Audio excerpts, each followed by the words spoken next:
Joseph Gutierrez. Hallelujah. Thank you so much, Brother Jansen. Ay, alam nyo, hindi yung palakpak na yan, hindi para sa akin yan eh. Ang clap offering, you will always hear this from me. The clap offering that you do it for the Lord. And when you do it for the Lord, come on, give your best. Hallelujah. Hallelujah. Thank you, Lord. Thank you, Jesus. Who's happy right now? Sinong excited ngayong hapong ito?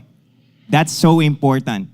Napaka-importante na masaya tayo, na excited tayo kasi that will dictate kung, makinig, that will dictate the level of your happiness, the level of your excitement, the level of your delight, the level of your expectation will dictate kung paano kayo at kung anong level kayong makikinig ngayong hapong ito. Lalo na, 2:32, ito yung oras, sinong dito nagsasesta? Kokonti na lang. Sino dito natutulog ng hapon? Uy, meron. Kaya pala yung mga YDC matatangkad. Praise God. Thank you, Lord. Thank you, Jesus. Sige, let us all pray. Thank you, Lord. Thank you for this very wonderful time that you have given to us. Once again, Lord, prove again, Lord, na ang salita niyo po ay makapangyarihan, Panginoon. And today, this very afternoon, Lord, your word will encounter us. Holy Spirit, lead us in the way that we should go. Lead us in all truths, Lord. Sa lahat ng mga katotohanan na aming tatanggapin ngayong hapong ito, Panginoon. Lord, I pray for an open heart in Jesus' name, for a teachable spirit in Jesus' name, Lord. Ito po ay hindi ko salita, Panginoon. Salita po nyo ito, Panginoon. This is your word. And I know, and I believe, and I declare, Lord, your word will never return void, Lord. Will never return null and void, Lord. It will accomplish its purpose to all of us, Lord. Maraming salamat. We give you all the glory, honor, and praise. In Jesus' name we pray. Everybody say, Amen! Hallelujah. Siya palakpakan natin ang ating Panginoon. Thank you, Jesus. Sino dito ang may hangover pa sa camp? Ang tagal na. Isang buwan na ba yung camp? Oo, no? Sino dito may hangover pa sa camp? Oy, meron pa. Praise God. Alam nyo, I believe sa lahat namang nagkaroon ng encounter, which ako naniniwala ako lahat tayo na encounter ng Lord. Huwag nating kalimutan yon. We don't dwell. Hindi tayo maninirahan doon, hindi tayo mananahan doon, but we always cherish that in our hearts na alam natin gumalaw ang ating Panginoon. Amen. Amen. Praise God. Pero gaya ng maraming beses na sinasabi namin sa inyo, sa lahat man nakatayo dito, meron pa. Amen. Hindi natatapos ang Panginoon sa camp. Amen. Kaya tapikin mo yung katabi mo. Left and right. Tapik. Pero hindi yung malakas. Yung tapik na, pero yung enough na magalaw siya. Sabihin mo sa kanya, humanda ka ngayong hapong ito.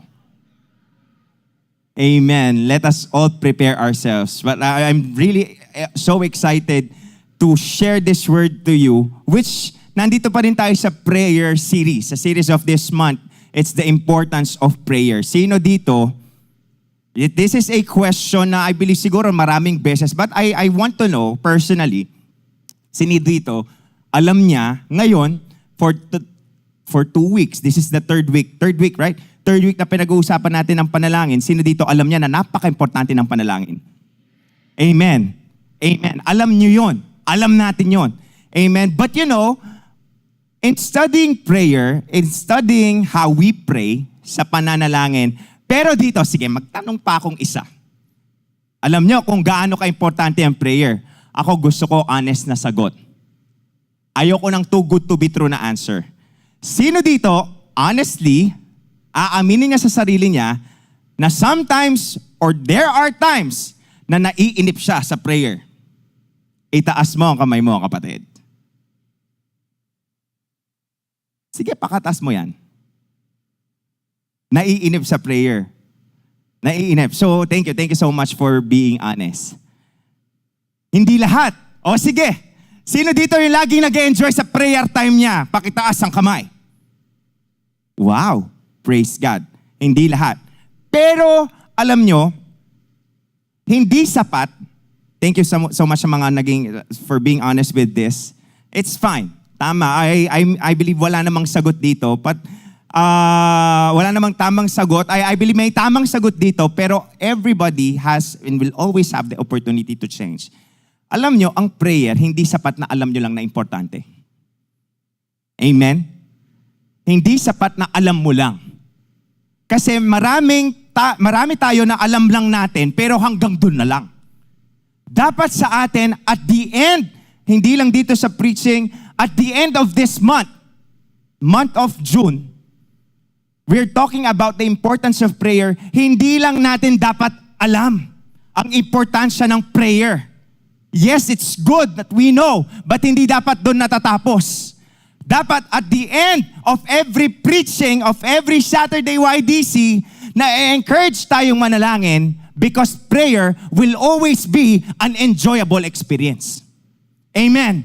Isa siyang experience, God-given experience, na dapat ini-enjoy ng Kristiyano.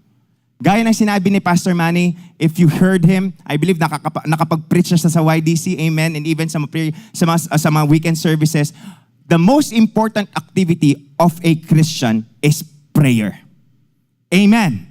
Amen. Hallelujah. Kaya nga, hopefully, after, alam nyo, siguro marahil nung nakita nyo yung, by this June, ang topic natin, prayer, kuya, alam ko na yan eh. Yun nga eh. Dapat hindi lang tayo doon sa alam ko na yan eh. Diba? Marami tayong alam eh. Pero dapat hindi natatapos doon. What am I pointing out? Hindi lang dapat dun sa alam mo lang, dapat ini-enjoy mo din. Dahil kapag ang isang bagay, ini-enjoy mo, kapatid, kailangan mo pa bang mapilit?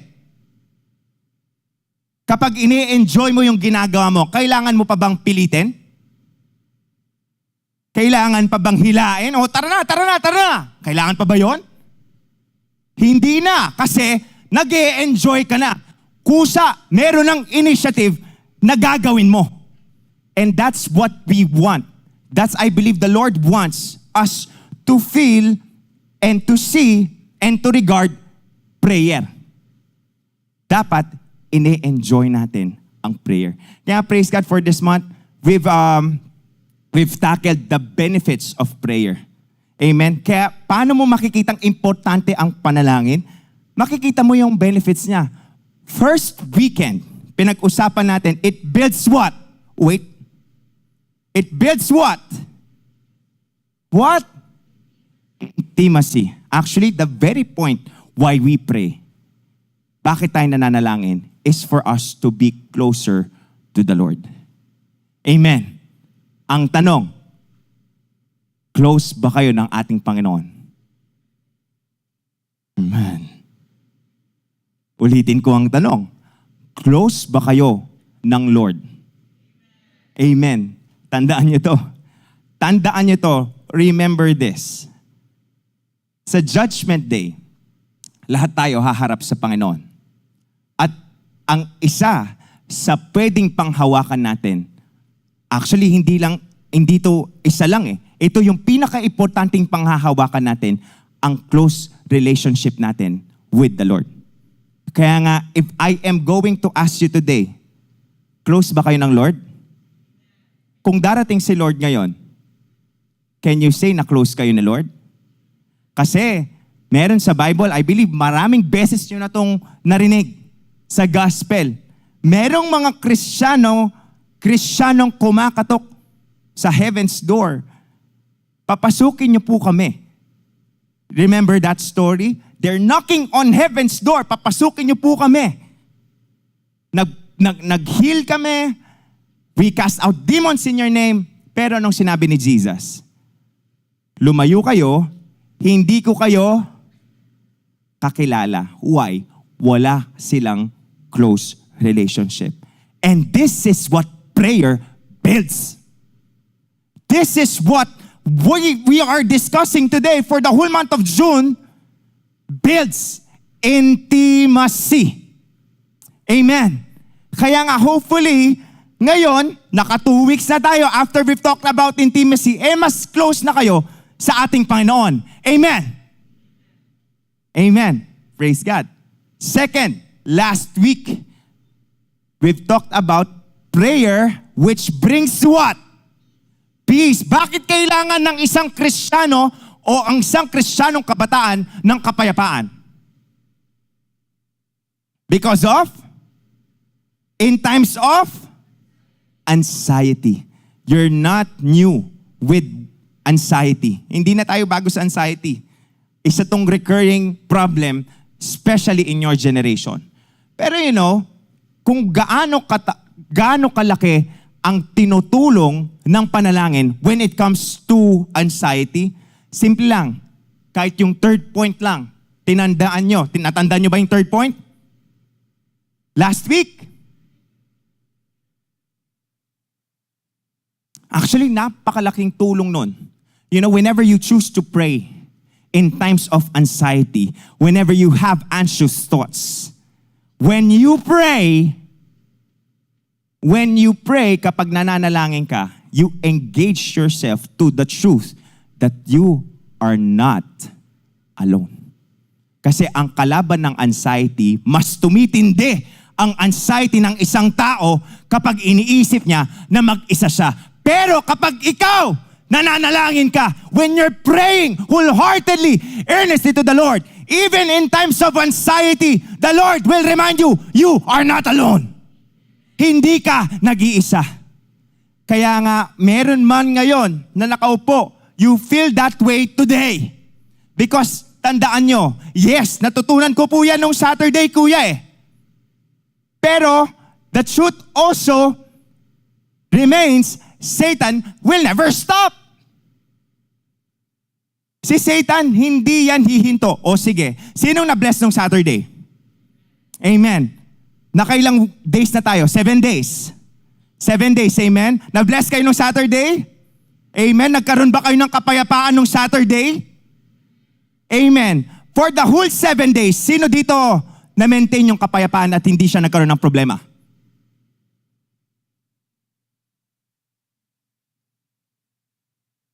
Naging smooth ang 1 week. Itaas mo ang kamay mo, kapatid. So, ibig sabihin ba nito, kung hindi kayo nagtaas ng kamay, kayong lahat nagkaroon ng problema for the whole 7 days? Meron? Meron? Realidad natin yan. Why? Satan will never stop. Pero, kapatid, kahit hindi humihinto si Satan, we have this truth that we can hold on and embrace fully in our lives that if we have God, we are not alone. If you have Jesus, we are not alone. Hindi ka nag-iisa, kapatid. Kahit anong laban pa yan ng buhay mo, hindi ka nag-iisa dahil ang Panginoon, hindi ka naman iiwanan. And maybe you have to be reminded of that kahit paulit-ulit. Church, it's fine. Kahit maraming beses, kahit araw-araw mong inuulit sa'yo, dapat hindi ito parang sirang plaka. Paulit-ulit na lang dahil kailangan natin yan. Katotohanan yan na nanggagaling sa ating Panginoon. That's why today, you may be feeling alone. There may be anxious thoughts trying to attack you right now. But the Word of God says, you are not alone. But that's not automatic. For you to feel that, for you to experience that, you have to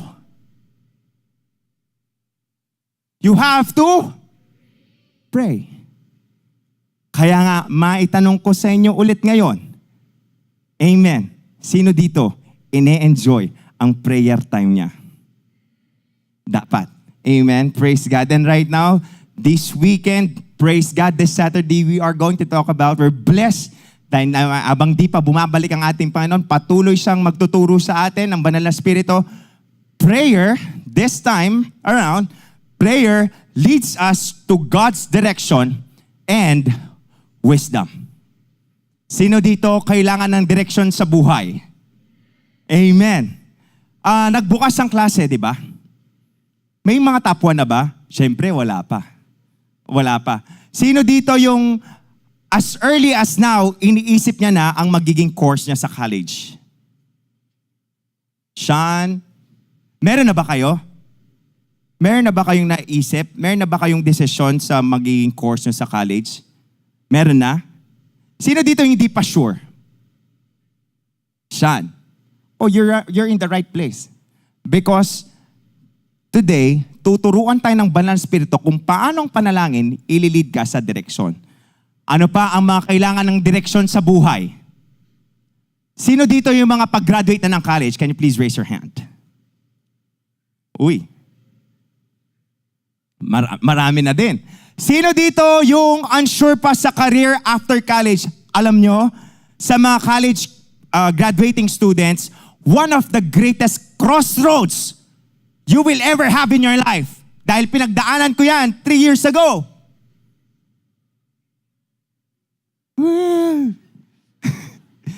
Is what's next after college. Is ayan sa greatest crossroads. And you need direction. Kaya nga, you are also in the right place. Because today, the Lord will teach us and will encourage us to pray because prayer leads us to God's direction and wisdom. Amen. Hallelujah. Ano pa ba? Ano pa bang kailangan ng direksyon sa buhay ng isang mga kabataan? Hindi naman yung kakainin mamaya eh.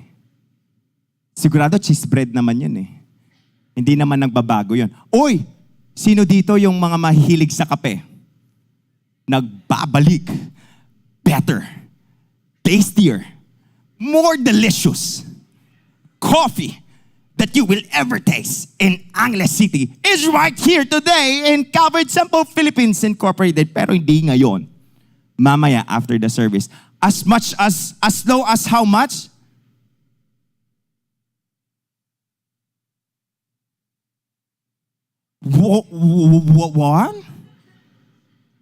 One?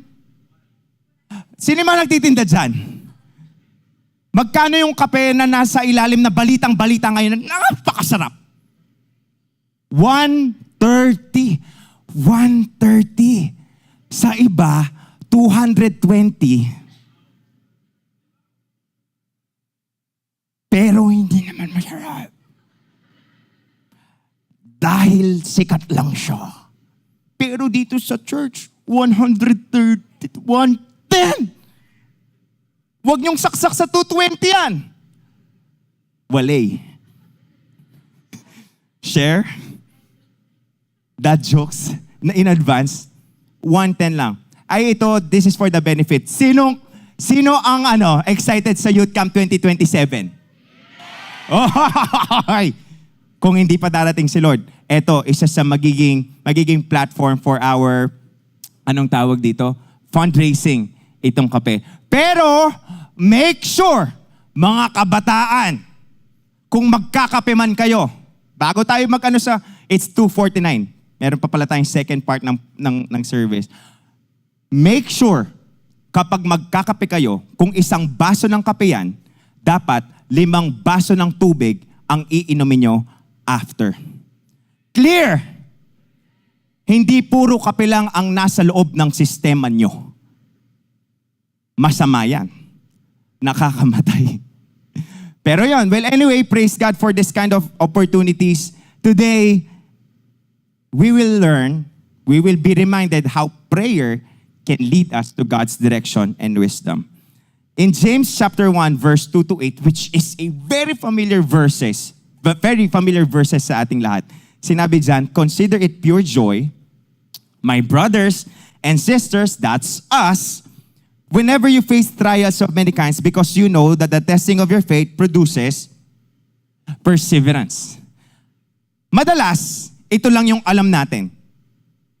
Na ako, whenever na nararanasan ko ang mga pagsubok, sinasabi ng Bible, tinuturo ng Biblia, tinuturo ng Banal na Espiritu that I consider them as an opportunity sa ibang salin, as an opportunities for great joy. Meron pa rin dapat kaligayahan whenever I experience trials. Amen. Pero tignan nyo kung paano i-reveal sa atin, reveal ng Banal na Espiritu sa ating senior pastor ito. Sinama niya ang 5 to 8. So consider it pure joy, chapter 2, whenever you face trials of so many kinds, because the testing of your faith produces perseverance. That's the product. That's the product when you consider these situations in your life, called trials. Kaya kailangan siyang consider it, when you consider them as an opportunity for great joy. Verse 4. Let perseverance finish its work so that you may be mature and complete, not lacking anything. Sino dito gusto kompleto siya? Amen. Praise God. 5. If any of you lacks wisdom, you should ask God. Sinabi dyan, you should ask God, not your friend, not kung sino-sino pa, ang tanungin mo ang Panginoon. Bakit ang Panginoon ang tatanungin natin? Bakit siya? Bakit sa lahat ng tao sa mundo, bakit sinasabi ng Bible, bakit siya? Ba't hindi si Rizal? Ba't hindi yung teacher? Yung teacher maraming alam. Ba't hindi yung kaibigan? Yung kaibigan, alam ka, kilala ka. Ba't hindi si mama? Ba't hindi si papa? If any of you, dahil nangyayari yan, if any of you lacks wisdom, you ask God. Why God? Because what? He is, very good, Sister Aina, He is the source of wisdom. Magtatanong ka sa dapat pinagtatanungan. Amen. Amen. Sinong taga-Mabalacat dito? Amen. What's your name? Taga-Mabalacat. Anong pangalan? Pwede kang tumayo. Taga-Mabalacat ka? Ikaw, taga-Mabalacat ka? Taga saan ka sa Mabalacat? Sa Castmore. Oh, Castmore. So, familiar ka ba sa Angeles City? Opo. Gaano ka ka-familiar sa Angeles City? Nakatira din ako sa Angeles. Nakatira ka rin sa Angeles. O for example, tiga Mabalacat, tiga Castmore, ano kasing name mo? Sam po. Si Sam. Taga Castmore siya. Taga Mabalacat siya. Meron akong tatanungin about sa lugar sa Pangasinan. Siya ba yung tatanungin ko? Bakit? Alam mo ba yung dalawang daan na nakaganyan sa Pangasinan? Hindi man po. Bakit hindi mo alam? Bakit hindi niya alam? Kasi hindi siya taga doon. Thank you. Are you getting the point? When you ask something, ask somebody who really knows. So if you lack wisdom, if you're asking for wisdom, ask God, for He is the source of wisdom. Ang problema sa atin, kung kani-kanino tayo nagtatanong. Kung kani-kanino tayo pumupunta. Kung saan-saan tayo pumupunta. But the Bible is so clear, if you're lacking wisdom, you ask God, who gives generously to all without finding fault, and it will be given to you. Paano niya iko-connecta yung chapter, yung verses 2, 3 and 4 sa 5? Nakikita niyo kung gaano ka-powerful ang Bible, konektado. You cannot consider facing trials of many kinds an opportunity for great joy without wisdom. Kung walang wisdom, masusubok ka. Pero minsan, in the context of walang wisdom, hindi mo mararanasan ang merong kaligayahan sa kalagitnaan ng pagsubok. Nagigets niyo yung point? If you have wisdom, on the other side, if you have wisdom that is coming from God, kahit ang dami ng mga pagsubok, you can still say that you have the joy of the Lord. Understood? Amen. So, kompletuhin natin. But when you ask, you must believe and not doubt, because the one who doubts is like a wave of the sea, blown and tossed by the wind. That person should not expect to receive anything from the Lord. Such person is double-minded and unstable in all they do. Ano ang pinopoint out lang nito? Kung nagtanong ka at humingi ka ng karunungan sa Panginoon, huwag ka magduda. Dahil kapag nagduda ka, dapat nakaming utang. Kung may pagdududa ka na hindi kayang sagutin ng Panginoon ang problema mo, huwag ka na lang magtanong. Kaya sinabi dyan, that person should not expect to receive anything from the Lord. Sayang, nagtanong ka pa. Kiara, nandyan si Kiara? Ikaw, Migs. 5 plus 5. 10. 10? Uy. Sigurado ka 10? Yes po. Di ako naniniwala. 10? Yes. Talaga? Ba't mo alam? Ba't 10? A-add mo yung 5 sa isa pang 5, nag-equivalent siya sa 10. 12 eh. 12 siya eh. Nakukuha niyo yung point? Magtatanong kayo, sasabihin yung sagot, pero hindi naman kayo maniniwala, wag na lang kayo magtanong. Kung nangangailangan kayo ng karunungan, magtatanong kayo sa Lord, magbibigay siya ng karunungan, magbibigay siya ng wisdom, hindi mo tatanggapin, wag ka na lang magtanong. That person should not expect to receive anything from the Lord. Magpa-pray ka eh. Lord, kailangan ko po ba siyang i-chat? Magre-reply po ba ako? Knock, no. Hindi, Lord, yes. Huwag ka na lang magtanong kung meron ka ng sagot. Are you getting the point? Lord, babagsak po ako sa subject. Eto po, katabi ko, give away yung mga answer. Nakikita ko po, red ball pen yung ginamit niyo. Kokopya kaya ako, Lord? Anak, hindi pwede kasi cheating is sin. Nagbigay ng sagot ang Panginoon, nagbigay ng wisdom ang Panginoon, pero nangopya ka pa rin, huwag ka na lang magtanong. Huwag ka nang magtanong ng wisdom. Huwag ka nang humanap, mag-request ng wisdom kung ibibigay ng Panginoon, pero hindi mo din susundin. Ulitin ko, 7. Remember that. James 1:7, that person should not expect to receive anything from the Lord. Clear? So whenever you ask wisdom, the Lord will give it to you generously. Kasi ganun ang Panginoon eh. He's a generous God without finding fault. Pero kapag binigay ng Panginoon, dapat sundin mo. Amen. Amen. Walang kwenta po yan. Nagtanong ka nga, may kailangan ka eh. Ang Panginoon, provider. Ipro-provide na yung sagot eh. Kahit sabihin nyo, kuya, paulit-ulit yung sinasabi, this is so important. Dahil maraming mga issue ang mga kabataan ngayon, but I believe in Jesus' name sa YDC, wala na. Magtatanong ng counsel. Kuya, tama po ba yung gagawin ko? Hindi, mali yan. Mali yan, wag ka, maghintay ka. Pero patago, go! May wisdom ba doon? Dapat hindi ka na lang nagtanong. Are you getting the point? Whenever you are in the position of lacking wisdom, because we will always have that kind of opportunities, blessed opportunities, when you go to God and ask for counsel, see to it, you're ready for the counsel and you're ready to obey. Amen. Amen. We will witness and hear 3 stories right now in this preaching. Give me time. Hanggang 3:30 in Jesus' name. Itong mga taong ito, how they succeed sa kanilang buhay dahil sa panalangin. Sino dito gusto maging successful sa kanilang buhay? Amen. Amen. Ang success na ibinibigay ng mundo ay iba sa success na ibibigay ng Lord sa'yo. Amen. We are seeing a lot of successful people in this world and yet they are in despair. They are miserable. Pero ang success na ibinibigay ng mundo ay ng Lord, the success that the Lord gives, He will make you a blessing to many people. Who wants to be successful? Promise, you want to be successful? Oh, listen. Makinig kayo.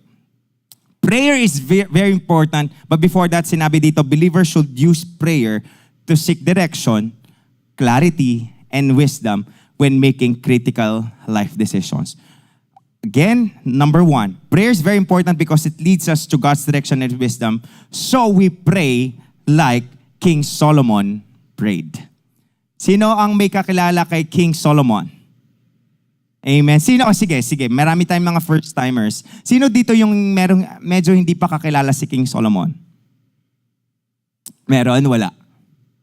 Wala na. So kakilala natin si King Solomon. Si King Solomon, anak ni Moses. Anak ni Moses. Tapos asawa niya si Bathsheba. Tama, no? Tapos nagkaroon sila ng anak, si Isaac. Tapos si Isaac nagkaroon ng apo, si Deborah. Well, anyway, King Solomon is the wisest king who ever lived here on earth. Praise God. Pero, he's the wisest king, but for him to get there, merong nangyari muna. And that is what we are going to study.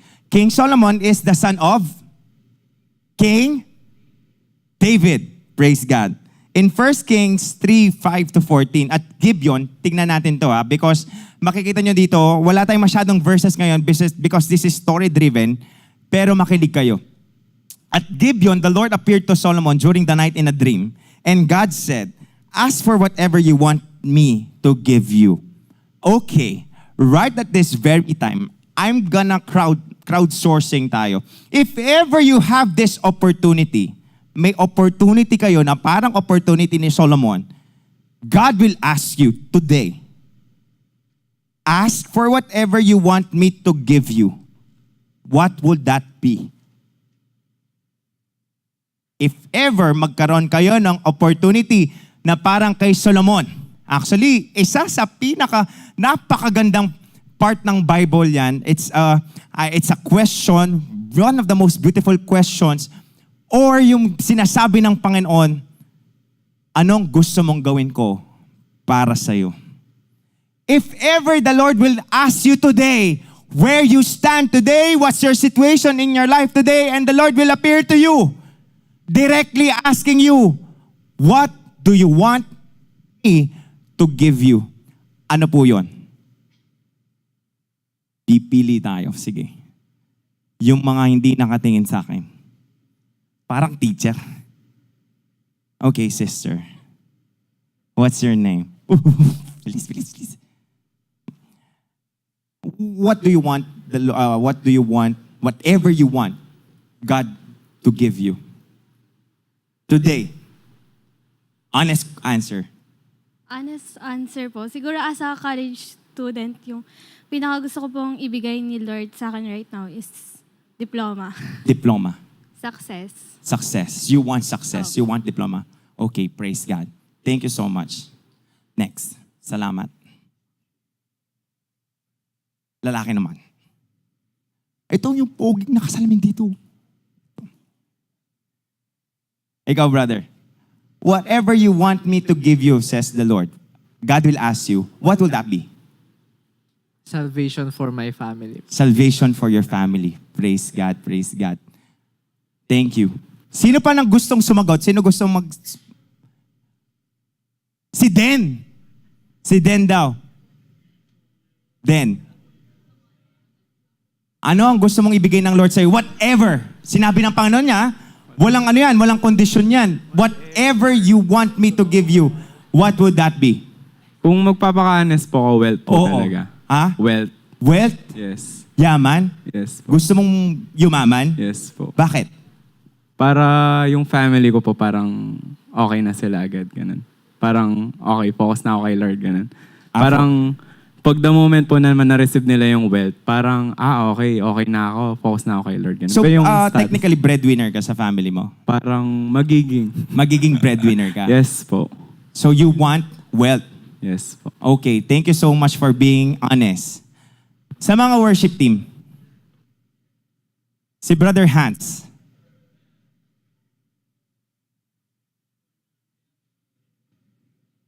Big sorry kumain ka na ba?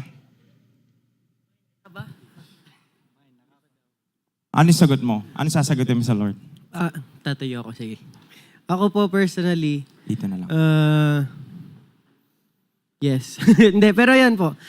To be honest, more on yung salvation din po ng family. Salvation ng family. Yes. Praise God.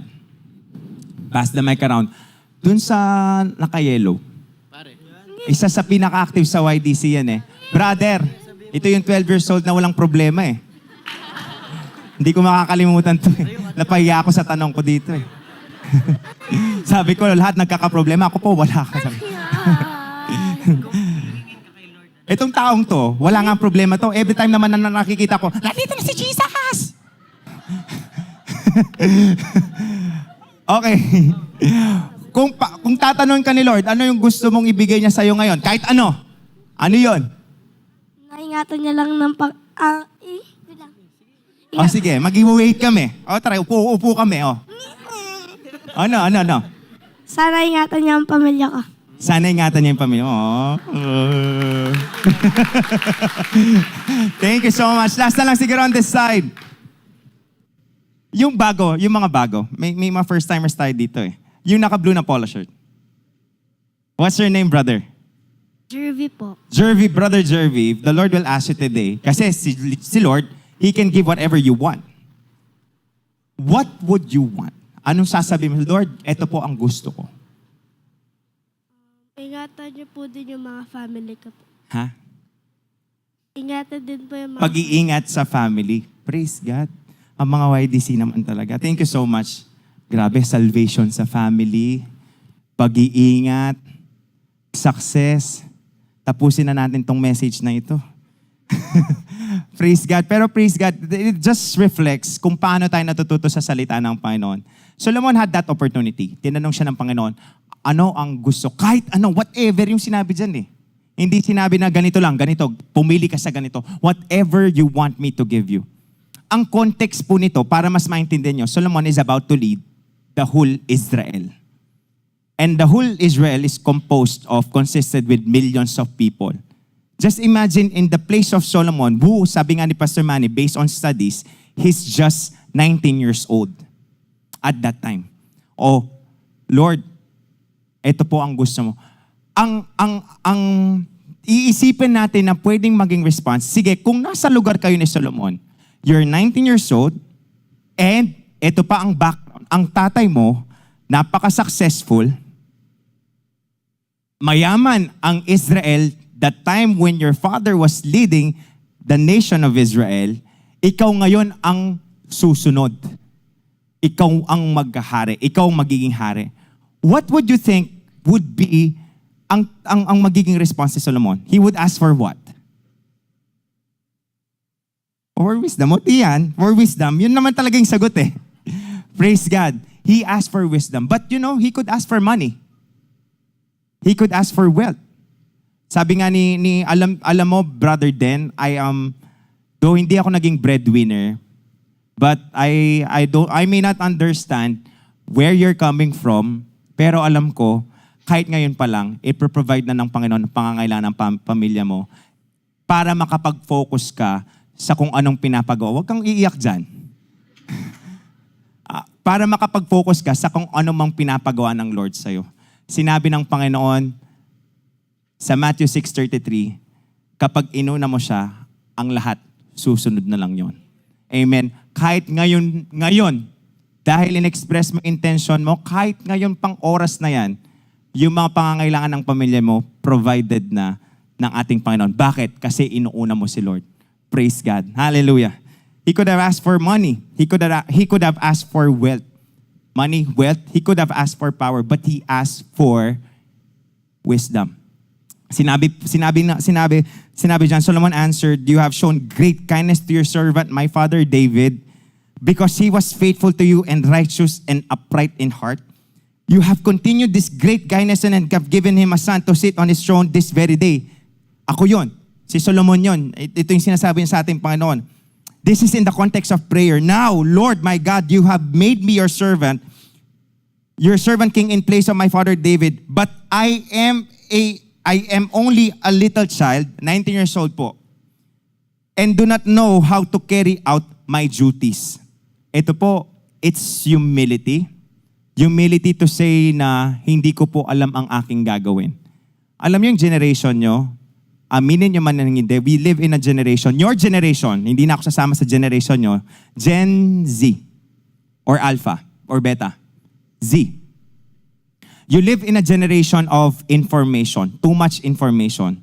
And ang nangyayari, meron tayong mga magulang na kasama ngayon na nasa likuran. Ang mga kabataan po ngayon, kamusta sila? Sa mga magulang. Pareho po ba nung kayo yung mga kabataan? Pareho po ba o hindi? Are they the same when you were at their age? Sa mga magulang na at the back, pareho po ba o hindi? Ano po sa generation niyo po o generation ngayon yung mga obedient sa mga magulang? Siyempre po, generation nyo. Sasabihin yung generation nyo. Sino po yung, sa generation nyo po ba, uso yung lumalaban sa mga magulang? Hindi. Pero ngayon, aminin nyo po, may mga anak kayo, meron din kayong mga kumare at kumpare na nagkukwentuhan. Sa generation po ngayon, marami po bang mga lumalaban sa magulang? Marami. Bakit? Iniisip ng generation nyo na alam nyo ang lahat. Di ba? Makikita nyo ngayon, ang mga kabataan ngayon, kung makasagot sa magulang, parang mga kapatid lang. Pero si Solomon, Lord, hindi ko po alam ang gagawin ko. Ang mga generation yan, ako na, alam ko na. Huwag ka na makialam.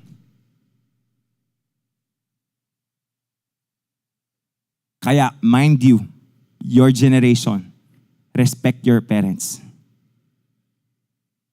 For that is the right thing to do. Hindi sukatan ng pagiging matalino yung marami kang alam. Though yes, maraming alam ang generation nyo, but that will never justify yung disrespect na ginagawa nyo sa mga magulang nyo. Alam ko si Pastor Joshua, he will always be specific with this. Lagi niya kayong minimit. Though we are to wait for him. Malapit na yun ng, sino excited na makita si Pastor Joshua? Amen, malapit na yun eh. Malapit na yun. Pero I will remind what he will always remind you. Ang pagsagot sa magulang, iwasan niyo po. Hindi dahil marami kayong alam, especially in the technology, linalabanan niyo na ang inyong mga magulang. Lalo na ngayon, hindi lang dahil Father's Day or nagkaroon ng Mother's Day, hindi lang dahil araw ng mga magulang, hindi. Gagawin natin yon. Rerespetuhin natin ang ating mga magulang. Kahit may mga pagkakataon na may alam tayo sa kanila, dahil yun yung pinapagawa ng ating Panginoon. Amen? Amen? Sinabi po dyan, your servant is here among the people you have chosen, a great people too numerous to count or number. Amen. I have this responsibility on my back. Meron akong responsibilidad, Lord. I am an only child. I know I am only child. I'm only a child. I don't know what to do. Wala po siyang pinagmalaki sa Panginoon. Wala siyang kayang ipagmalaki sa Panginoon. Kaya ang alalapit siya sa Diyos eh. Amen. So give your servant a discerning heart to govern your people and to distinguish between right and wrong. What do you think? Ito sa mga nagbabasa ng Bible. Why do you think ang hinihingi ni Solomon, wisdom? He could have asked for money. He could have asked for power. He could have asked for warriors. He could have asked for soldiers. Kasi ang isa sa parameter ng success ng isang nation, especially in these times, yung marami silang mga soldier. Pero bakit wisdom? Tingin nyo, bakit wisdom agad ang sinabi ni Solomon?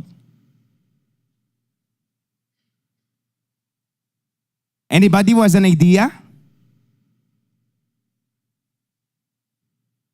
Meron? Tingin nyo, bakit wisdom? O may nagbubukas na ng Bible? Anybody? Can you please show 1 King 2, chapter 2, verses 2 to 3?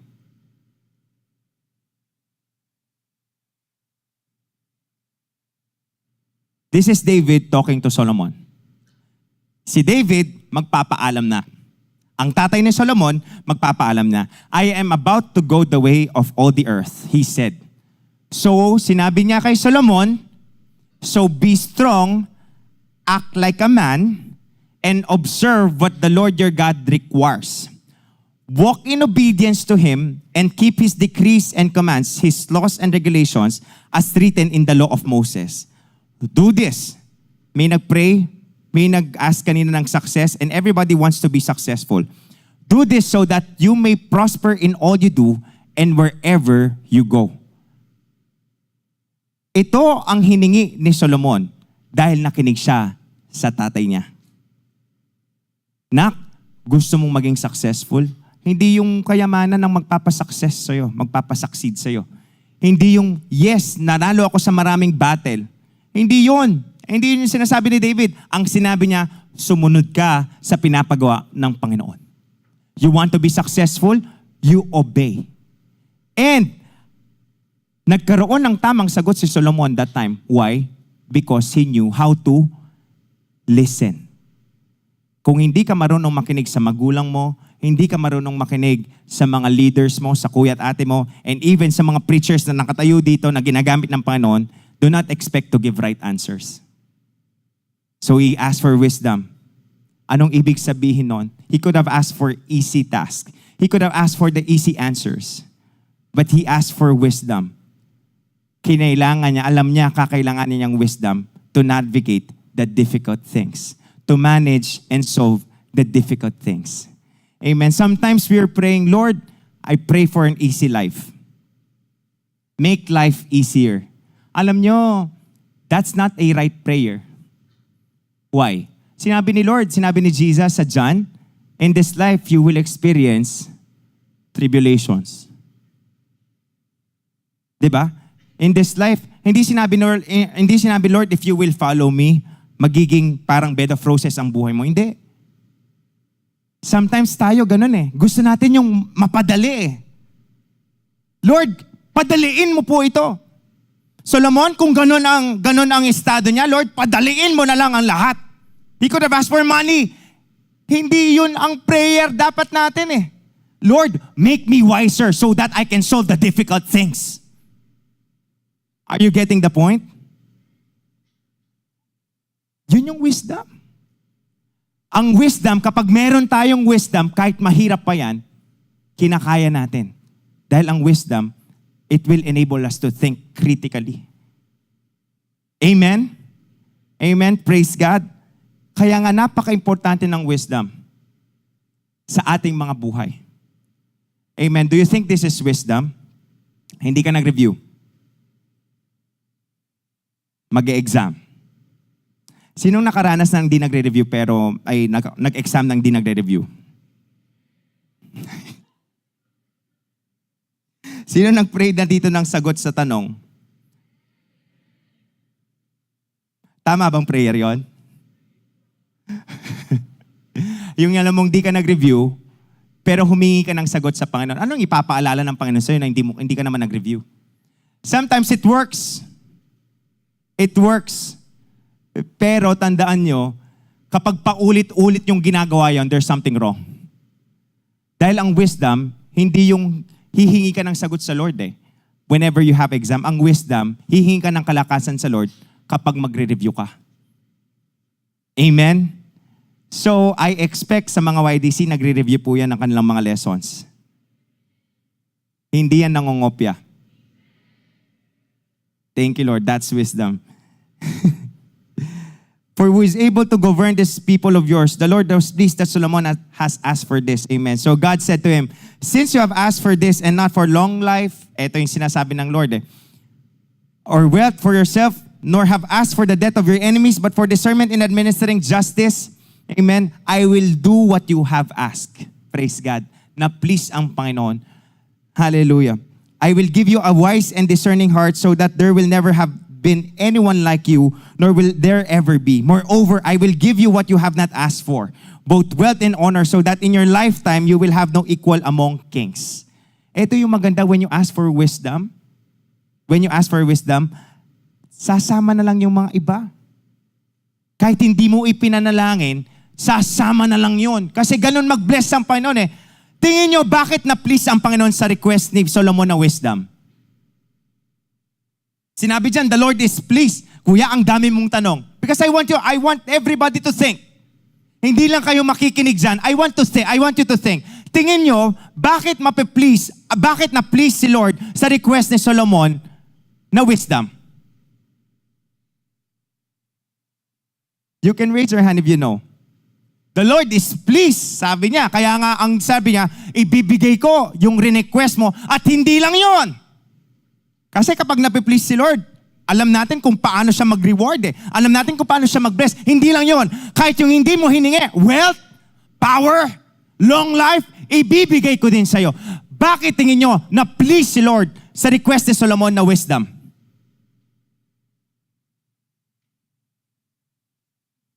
Not.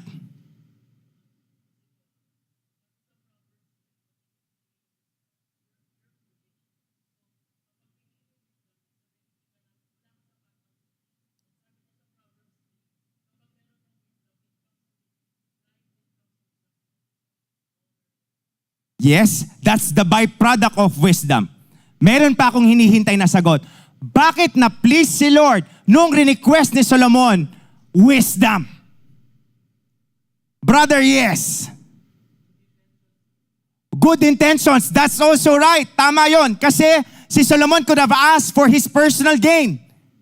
Yumaman, sumikat, pero hindi. Actually, he's requesting for wisdom kasi meron siyang responsibility na ilintrust ang Panginoon sa kanya. I have to govern your people. I need your wisdom. That's true. Good intentions. One more. Ano ang nagpa-please sa Lord dun sa wisdom na rini-request ni Solomon? Yes, Aina. Humility. Yes, that's true. Pinag-usapan din natin yan. I am just a little child. I don't know what to do. Tama yon, na-please ang Lord. Pero ano pa? Yes, Jeline. Reliance. That's also true. It's also humility. Tama din yon. Meron pa akong hinahanap na sagot. Yes, brother.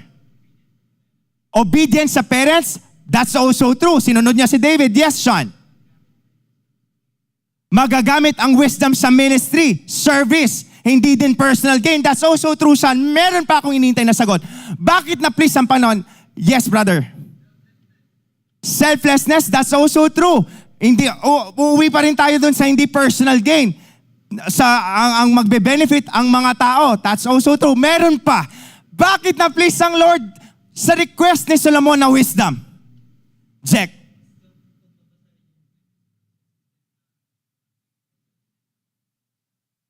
Yes, why?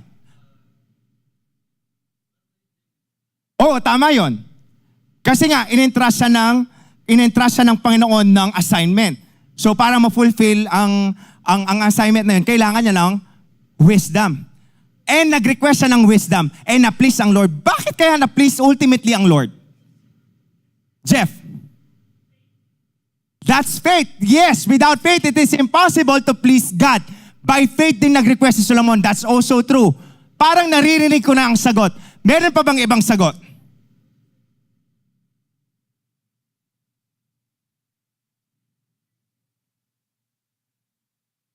Yes. Humility. That's also true. Humble. Yes. Pagiging humble. Nag-request siya sa Lord. Alam niya, hindi niya kaya.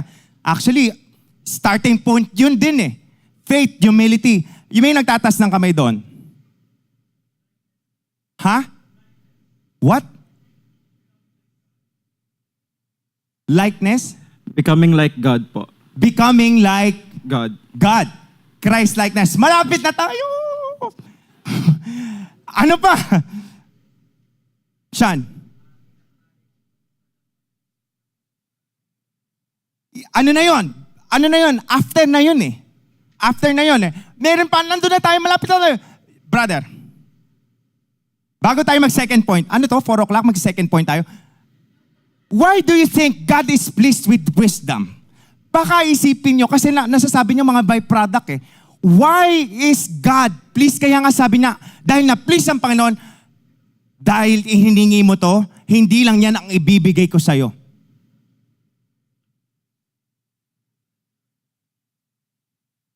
Yes. Fear of the Lord. Malapit na. When you ask for wisdom, you're asking for what? Yun! Teacher Chastin ng Bright Star Christian Academy, very good. Kaya yung mga anak nyo, i-enroll nyo po sa Bright Star Christian Academy. Ang mga teachers dito, they're very good. He's asking for a close relationship with God. Because pinag-usapan lang natin kanina, saan nanggagaling ang wisdom? Babasahin niyo yung Proverbs, ang wisdom personified, it's Jesus. Kaya itong taong ito, humingi siya ng bagay na magiging close kami. You got the point? Hindi humingi ng pera, kasi ang pera, nakita natin ng prodigal son, na palayo. Walang wisdom eh. Do you get the point? Kaya nga mga prayers nyo, right prayers, it will reveal our heart. Standing ng puso natin. Amen. Ready na ba kayo sa second point? Pero, before going to second point, dahil alam natin ang storya ni Solomon, 14. Dito sinabi niya, ibibigay ko to lahat kahit hindi mo hiningi. Ibibigay ko to. And, 14.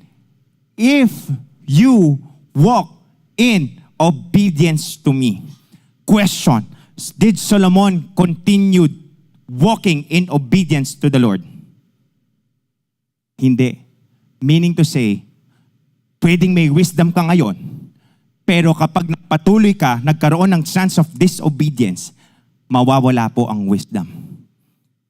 Both to me and keep my decrees and command as David as your father did, I will give you a long life. Amen? So, sinabi ko sa inyo kanina, wisdom is so important in obeying the Lord. Sinong gusto ng wisdom? Praise God. And our second point, prayer is very important because it leads us to God's direction and wisdom. So we pray like King Jehoshaphat prayed. This is a familiar story as well. 2 Chronicles 20:1-4. After this, the Moabites and Ammonites with some of the Meunites came to wage war against Jehoshaphat. Jehoshaphat po, hari po siya ng Judah. One day in his reign, meron pong problemang sasagana sa kanya. Hindi simpleng problema. Amen. Matinding problema. There are 3 nations having vast armies. Lulusubin po ang Judah. Simpleng problema? Hindi. Mabibigat na problema. Sino pong nakaranas na ng merong mabibigat na problema? Amen. Halata sa mga amen nyo. A vast army is coming against you from Edom, from the other side of the Dead Sea. It is already in Hazezon, Tamar. Verse 3. Alarmed! Na-alarma po si Jehoshaphat. Kasi nga naman, tahimik kang nakaupo sa kingdom mo, sa Judah, merong magbabalita sa'yo. Meron akong bad news. May 3 naglalakiang nasyon na gustong sumakop sa atin na malapit na papunta na sila ngayon. They are to invade Judah. Na-alarma po si Jehoshaphat. Just like us, whenever we are faced with, of course, parang surpresa po yan eh. Pero sabi nga ni Peter, dapat hindi na kayo nasusurprise eh. Alarmed, Jehoshaphat resolved to inquire of the Lord and he proclaimed a fast for all Judah.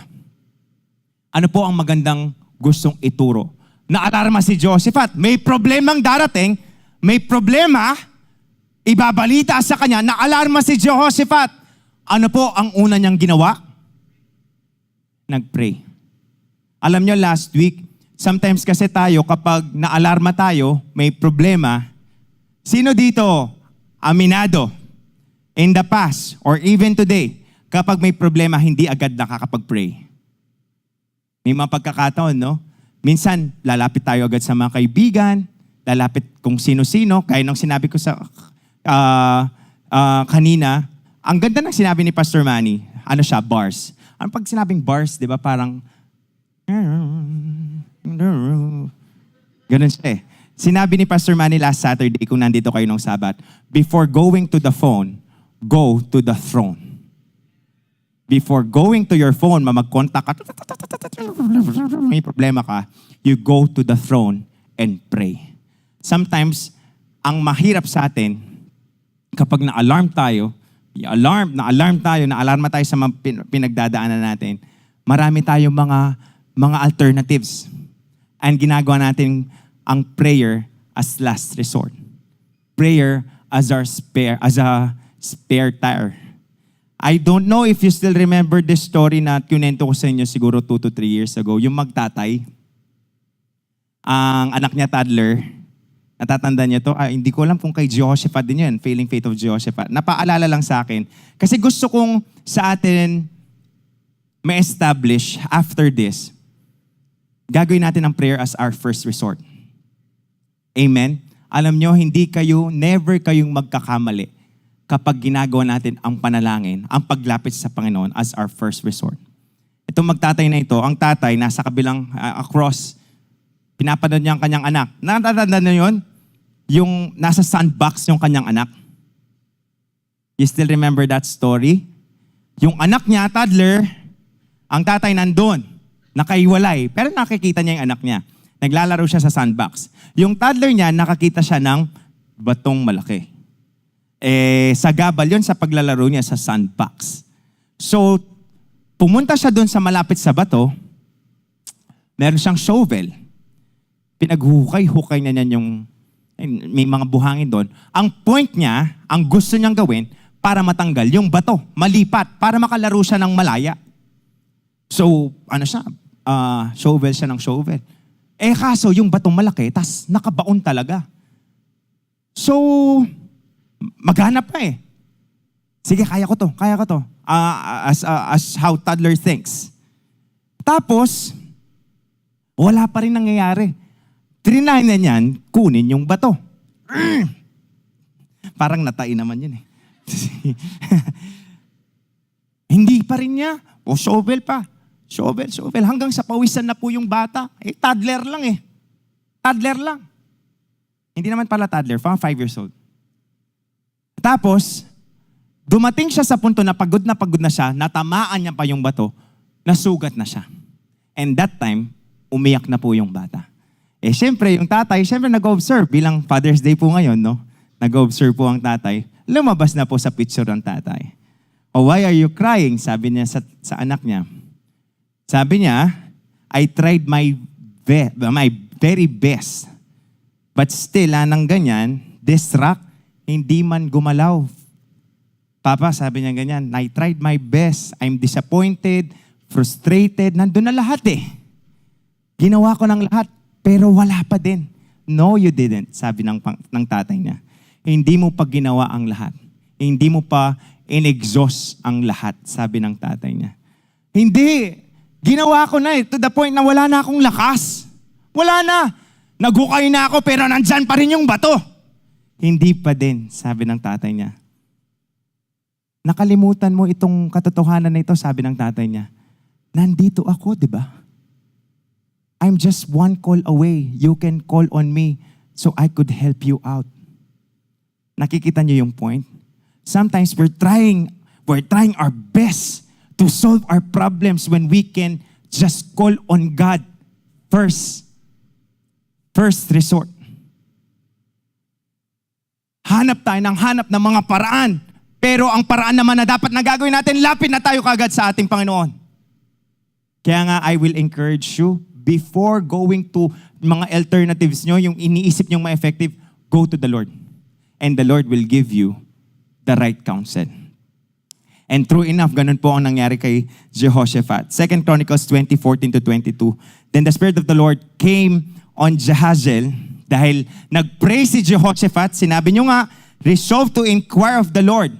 I saw the Lord and He heard and I saw the Lord and He heard and He answered. I sought the Lord. Ganun kasi ang prinsipyo ng ating Panginoon eh. Kapag hahanapin mo ko, if you will ask for answer, James 1, if you will ask for wisdom, I will give you wisdom. Hindi mangyayaring hindi ka sasagutin ng Panginoon. Amen. Sinabi sa 2 Chronicles 20:14-22, Then the Spirit of the Lord came on Jehaziel, son of Zechariah, the son of Benaiah, the son of Jael, the son of Mattaniah, amen, a Levite and descendant of Asaph, as he stood in the assembly. Next, he said, listen. So, may problema si Jehoshaphat. First resort, nag-pray agad. Eto na yung kasagutan. This is what the Lord says to you. Do not be afraid or discouraged because of this vast army.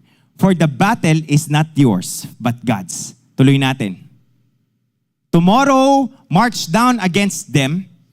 They will be climbing up by the pass of Cis, and you will find them at the end of the gorge in the desert of Jeruel. 17. You will not have to fight this battle. Take up your position, stand firm, and see the deliverance the Lord will give you. Ano yung instruction na pinadala ng Panginoon? Ano yung instruction? Nag-pray si Jehoshaphat. May problema? Malaking problema. Nag-pray si King Jehoshaphat sa Lord. Nagpakumbaba si King Jehoshaphat sa ating Panginoon. Nagpadala ng sagot ang ating Panginoon. Merong problema, linulusob sila. Ano yung instruction? Ano instruction? Sinabi dyan, take up your positions. Anong instruction? Harapin nyo ang inyong problema. Hindi nyo tatalikuran ang problema nyo. Harapin nyo. Take up your position, stand firm, and see the deliverance the Lord will give you. Judah and Jerusalem, do not be afraid. Do not be discouraged. Go out to face them tomorrow, and the Lord will be with you. Anong lesson dito? Ang problema, alam ko, nasabi ko na to sa inyo, hindi dapat tinataguan. Hinaharap. And this is our assurance. Kapag hinaharap natin ang problema, tiyak, merong kalakasan kasi kasama mo ang ating Panginoon. Amen? Praise God. And then, merong instruction. And then Jehoshaphat bowed down with his face to the ground, and all of the people of Judah and Jerusalem fell down in worship. Amen.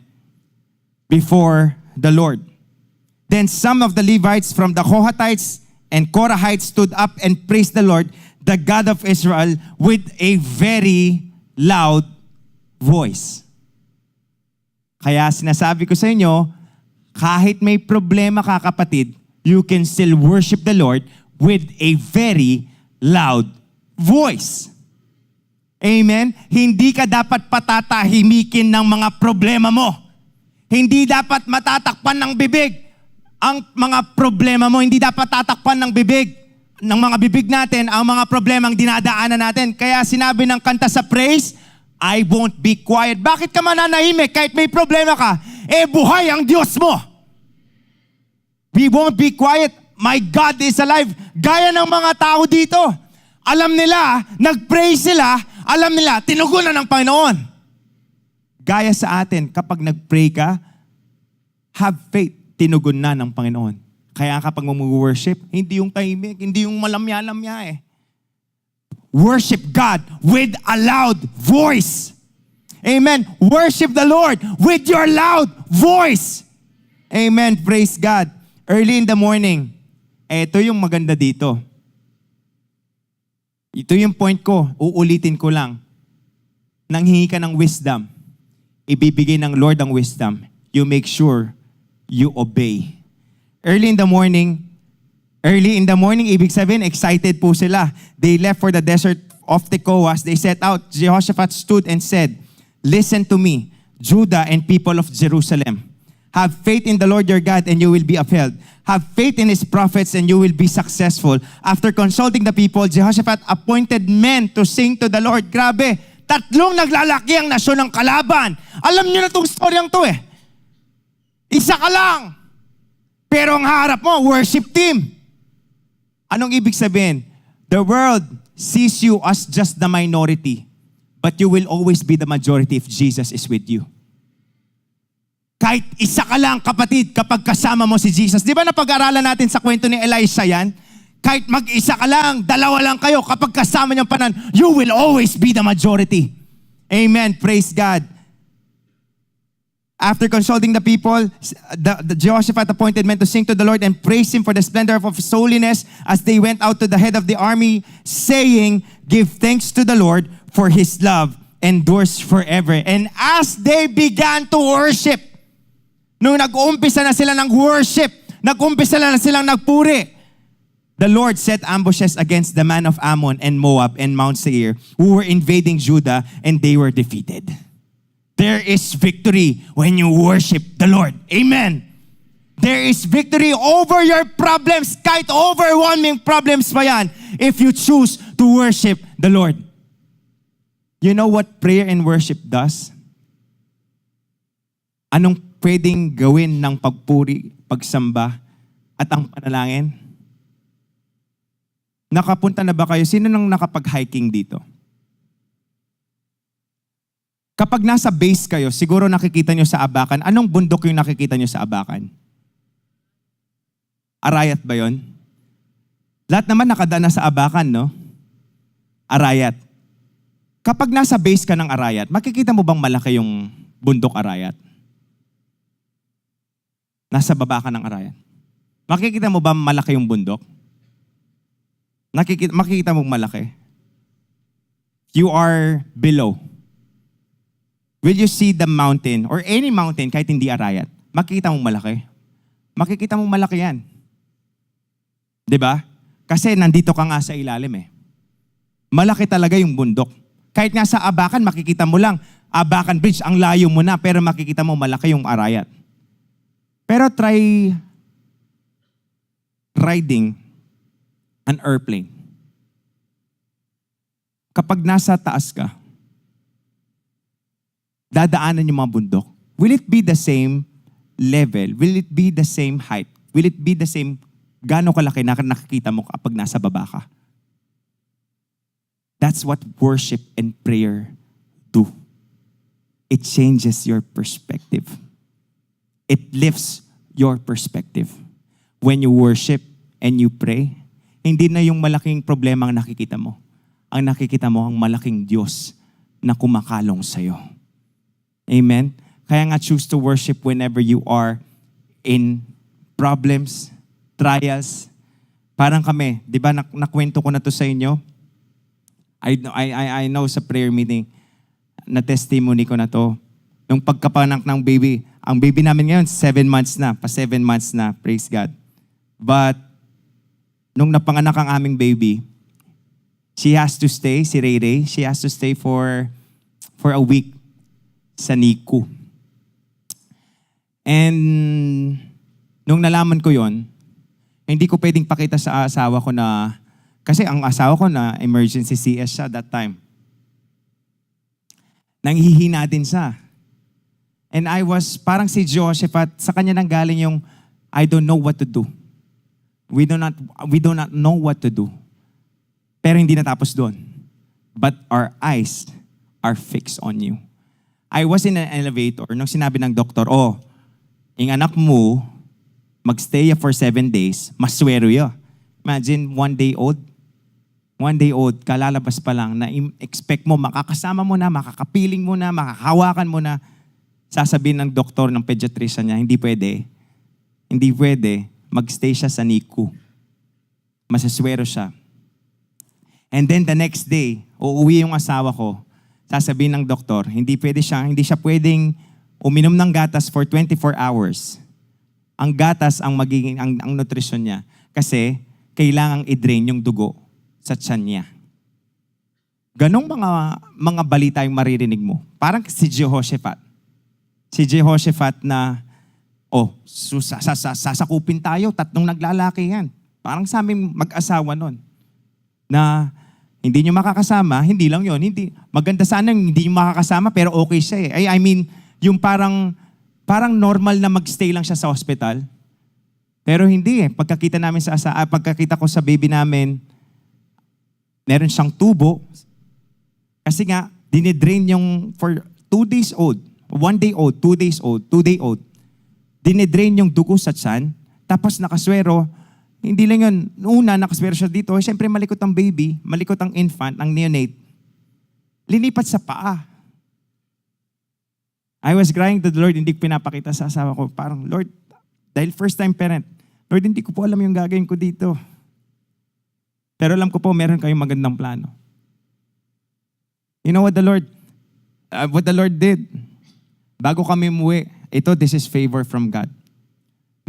Magkakaroon ng opportunity ang asawa ko na, anong tawag kasi doon, share?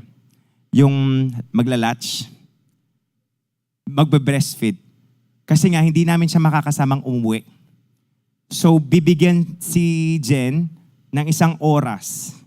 Just imagine, for the whole day, 1 oras bago kami umuwi, para lang makasama niya ang baby, para mag-latch, mag-breastfeed.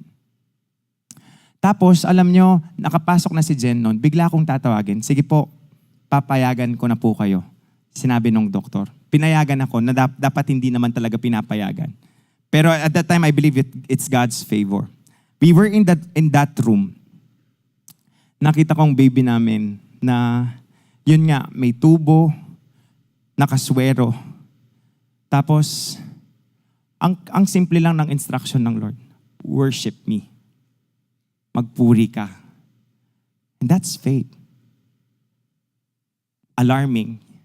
Parang papasok yung anxiety, papasok yung fear, pero ang clear lang ng instruction ng Panginoon, worship me. And bilang ako yung tatay, ang spiritual head, kinanta ko yung goodness of God. In that napakaliit lang na kwarto. And then, alam nyo, I love you, Lord. Kinakanta ko na yun. And then, nung nasa chorus na kami yung, all my life you have been faithful. All my life you have been so, so good. Every breath that I am able. While we were singing and worshiping the Lord on that part, ang aming anak, itinaas niya yung kamay niya. 2 days old. Hindi niya man alam yun eh. Pero I believe it's the Lord's way of telling us na she's gonna be okay. When you worship God, when you choose to worship God, despite of all of those pinagdadaanan nyo, maybe may pinagdadaanan kayong mga pagsubok, when you choose to worship God, ang Lord mismo ang magko-comfort sa inyo na telling, it's gonna be okay. Alam nyo, dun sa 7 days na yon, di ba? Sometimes ang worship, it doesn't change your situation immediately. Hindi naman nagbago yung sitwasyon namin. Wala naman nung pagkatapos namin nag-worship or during worship, walang magsasabi ng doktor, hindi, nagkamali pala ako, uuwi na siya. Hindi, nagstay pa rin po siya doon for 7 days eh. Prayer and worship don't change your situation immediately. Sometimes it goes like that. But what is sure, it changes the situation of your heart. Babaguhin niya yung sitwasyon ng puso mo. Papatapangin ka niya kasi alam mo na hindi ka pababayaan ng Panginoon. Bibigyan ka niya ng kapayapaan kasi alam mo ang Panginoon hindi ka niya iiwan at hindi ka niya pababayaan. Alam niyo, for 7 days, alam namin yung sitwasyon ng anak namin. For 7 days, just imagine this, twice a day, pumupunta kami ng hospital para magkaroon lang ng bonding. Pero alam niyo, gaya ng nasabi kanina, yung may bad news, nasabi ni Ate Chastity, no? Kahit bad news pa yon, kapag nag-worship ka sa Lord, ang mga bad news na yan, walang kwenta yung mga yan. Alam niyo yung mga balita sa amin, yung anak namin for 7 days, sa lahat ng mga kasama niya sa NICU, siya daw yung pinakamatakaw. Siya yung pinakamasiyahin. And nangyari yon, alam niyo, kasi hindi siya pinabayaan ng ating Panginoon. And I would want to encourage you, sometimes ka-quit na yung mga sitwasyon niyo, but do not quit. Because you can do something about that. You can worship God, you can pray, and when you worship and you pray, the Lord will carry you through. Amen. Praise God. Lastly, it's 3:49. I'm very sorry. Lastly, pray like Nehemiah prayed. Solomon, Jehoshaphat, and Nehemiah. Alam natin ang kwento ni Nehemiah. May problema na naman. Ito ang problema. In Nehemiah 1:1-4, the words of Nehemiah, son of Hakaliah, in the month of Kislev, in the 20th year, while I was in the citadel of Susa, amen, Hanai, one of my brothers, came from Judah. May nagbalita sa kanya, some other men, I questioned them about the Jewish remnant that had survived the exile and also about Jerusalem. They said to me, those who survived the exile and are back in province are in great trouble and disgrace.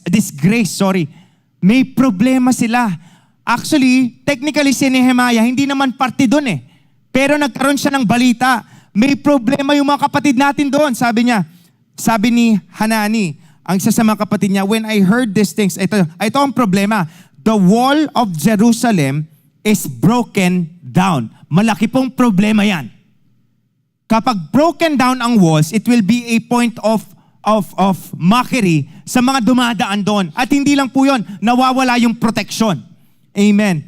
And its gates have been burned with fire. Sinabi ni Nehemiah, when I heard these things, may problema ulit. May trial ulit. When I heard these things, I sat down and wept. For some days, I mourned and fasted and prayed before the God of heaven. Same thing with Jehoshaphat. Same thing with Solomon. Ang first resort nila, prayer. Kapatid, kahit anong problema, maliit, medium size, large, or overwhelming problems you may face in your everyday life, choose to pray first. Amen. Hallelujah. Ganun po ang ginawa ni Nehemiah. Actually, hindi naman talaga siya apektado. Hindi siya directly affected. Pero dahil mahal niya ang kanyang mga kapatid, kahit nasa ibang lugar pa sila, naapektuhan siya. That's why he chose to pray. What does this teach? Anong gustong ituro nito? Sino dito may mga kaklaseng di pa nakakakilala sa Panginoon? Sinong may nag-pray kanina, may nag-ask kanina na ang salvation ng family? Technically, broken down walls po ang mga yan. Easing ma-attack, hindi protected. And you're here. Kayo ang representative nila. Because tayo dapat may gawin tayo. Just like Nehemiah, pwedeng siyang walang gawin. Pero Nehemiah chose to act. But before he acted, he prayed. Kailangan natin ng prayer. Amen. Alam natin din ang storya nito dahil nagtatrabaho siya sa hari. Sinabi sa Nehemiah 2:19, kwento ko na lang yan. Nakita nung hari dahil cupbearer pa siya. Meron siyang trabaho sa Arasi in the 20th year of King Artaxerxes.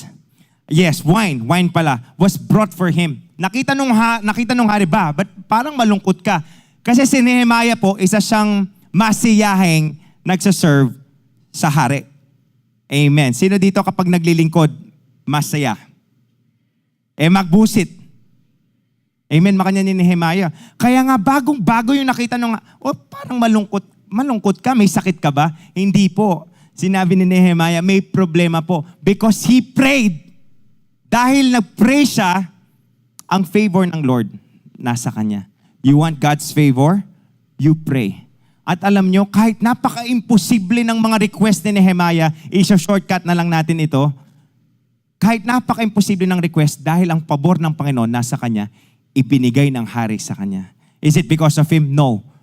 It's because of the favor of God. And why did he get the favor of God? Because he prayed. Amen? You want the favor of God? You pray. Amen? Alam niyo, in this world we live in, marami tayong haharapin. And I want to end here. Praise God. Marami tayong mga haharapin. Maraming mga pagsubok na dadaanan. Gaya ng nangyari kina Solomon, may assignment siyang napakatindi kay Jehoshaphat. Merong war na imminent war na papunta sa kanyang nation. And even to Nehemiah, broken down walls. Alam niyo kay Nehemiah, 20 kilometers. Ang 20 kilometers, gaano kalayo yan? From Angeles, sa mga nagbabike, sa mga nagdadrive. From Angeles to Clark. Pader? Just imagine this, from Angeles to Clark, nasira po yung wall. And alam nyo kung ilang araw lang na-accomplish ni Nehemiah yan? From Angeles to Clark, ha? Kasi sa mga ghost project, ilang taon na hanggang ngayon hindi pa tapos. Merong bridge doon hanggang ngayon hindi pa tapos. 50 years na yata yon. 20 kilometers from Angeles to Clark. 52 days. 52 days lang natapos. Why? Because Nehemiah knew how to pray. Nehemiah knew how to pray. And because Nehemiah knew how to pray, he had the favor of God. Amen. Kaya nga kahit gaano pa kalaki yung assignment, kahit gaano pa katinding assignment na yan, you will fulfill and you can fulfill that not because of you, but because you have the favor of God. Kaya nga before you plan, you pray. Amen. God gives favor and wisdom. Prayer rebuilds broken walls. Last verse in Proverbs 16:3, turn to the Lord for help in everything you do, and you will be successful. Ulitin ko yung tanong, sino po dito ang gusto maging successful? Tayong lahat. Amen. These stories, yung tatlong taong to, nakita natin kung paano sila naging successful. If you want supplemental reading, you can read them at your home and be blessed. Isa lang ang ginawa nila. They turned to God. You want to be successful? Always choose to turn to God. And we always have this perfect role model of how we should pray. It's Jesus. Simple lang ang prayer ni Jesus. Lord, not my will, but your will be done. Hindi po yung kagustuhan ko, hindi yung personal gain, pero kung ano po ang kalooban nyo. And nakita natin kung gaano naging successful ang ministry ni Jesus. Kaya nga, alam nyo, Nandito tayo ngayon kasi successful ang ministry ni Jesus. Amen? Amen? And that's because He knew how to pray too. Kung si Jesus nagpe-pray for wisdom, for direction, tayo pa kaya? Kaya nga, hopefully, after this preaching, tatawagin ko na rin ang music team, ang worship team, hindi lang dapat alam natin manalangin. Hindi lang dapat alam natin ang importansya ng panalangin. Ini-enjoy talaga natin ang prayer. Amen? Amen, praise God. You know, direction is not just about knowing where to go. You want direction, di ba? Tinanong ko sa inyo kanina sa mga may course, sa gusto ng course, sa mga matatapos, matataas ng college, sa mga magtitake ng college. Direction is not just about knowing where to go.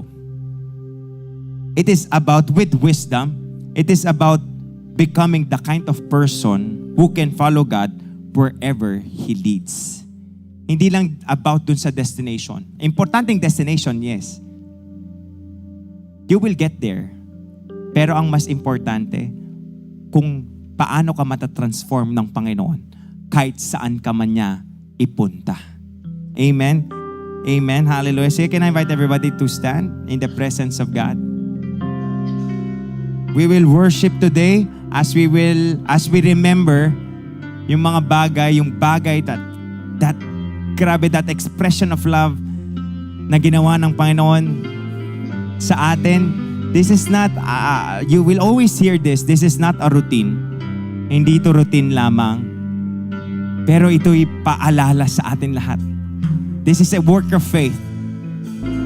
Na dahil sa ginawa ng Panginoon, we can ask for wisdom. We can ask for guidance.